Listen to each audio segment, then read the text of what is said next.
This is the Sustainable IT Insights channel with Daoud, hosted on the Bright Talk Network.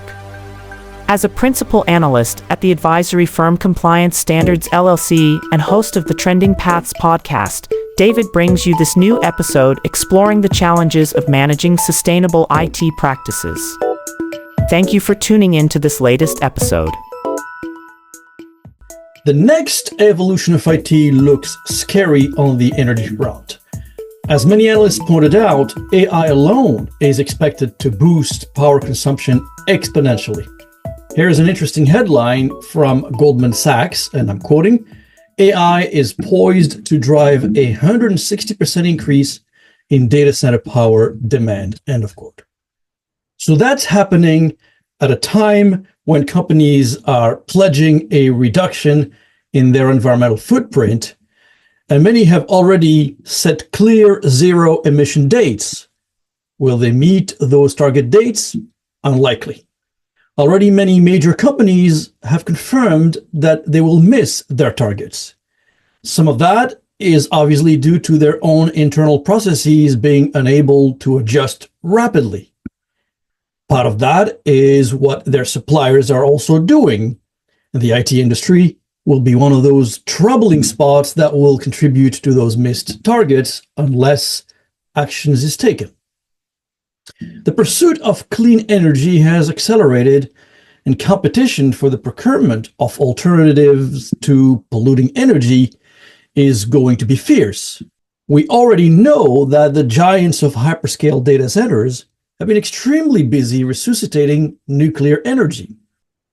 It's one viable, clean solution to buying power coming from such things as coal and petroleum, but it will surely make communities where the nuclear plants are located very nervous.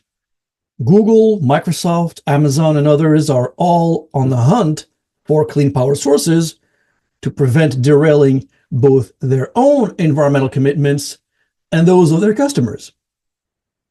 But there is also another trend that we're seeing. Let me first give you a real scenario to set the stage. A client of mine, a major bank, was wondering if they had enough convincing power to get their ITAD vendor to fetch decommissioned IT assets such as PCs, servers, and in their case, thin clients from their very few branches in Alaska. Virtually all ITAD vendors that I asked about this scenario said they will not likely fly small planes to a remote place like Alaska just to fetch a few items. The cost of going there is obviously too exorbitant for any business of that size to justify. Well, fast track this idea and consider the potential of doing data center decommissioning underwater. It's not happening anytime soon, but panicking over energy consumption, Microsoft looked into the feasibility of underwater data centers through its Project Natick for the purpose of obviously reducing power consumption due to cooling. Microsoft clearly anticipated the energy crunch that's coming since the underwater idea started back 10 years ago with a prototype submerged off the California coast, followed by a larger deployment near Scotland's Orkney Islands in 2018. A lot of work has been done on this, but recently the company essentially decided to abandon the project for now, although there have been certainly great discoveries from the project and from the submerged data centers. Well, this may be the domain of science fiction, but desperate times call for desperate measures, and so I would not rule out seeing the idea back again in the mid to long term. So what would happen if you were hired to dismantle and or decommission the submerged data center? Well, this requires a super skilled ITAD company to do so, as today's decommissioning expertise would clearly fall short when dealing with submerged facilities. The future underwater data centers will utilize unconventional environments like oxygen-free chambers filled with nitrogen to reduce server degradation and achieve low failure rates. This would certainly be more challenging than flying, let's say, to Alaska to decommission the data center there. So if you think underwater is hard, think of placing a data center in space And this is no longer the domain of science fiction. There is serious traction to the concept of space-based data centers, and a lot of money is flowing into startups that are aware of the looming energy crisis and are working on it.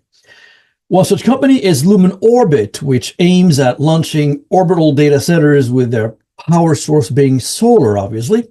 The company is making bold claims, certainly doable, but bold claims such as it would cut energy costs by 95% and carbon emissions would be slashed by a factor of 10. In its latest update, the company said it would organize a demonstration in 2025, that is next year. And while the idea is entirely doable with tangible benefits, I expect it would still face steep hurdles. Think of the high costs, think of hardware vulnerability, and certainly think of regulations. Europe obviously is a key contributor to space-based data centers, involving tech giants like Thales Alenia Space and IBM. So for those of us who are looking at what's coming in the future, this is a very exciting moment, obviously, as we are certainly struggling with energy issues. Thank you for listening, and until our next talk, goodbye. You just listened to an episode of the Sustainable IT Insights channel. Please subscribe to this channel. More information can be obtained here and on our podcast website at trendingpaths.com. Until our next talk, thank you and goodbye.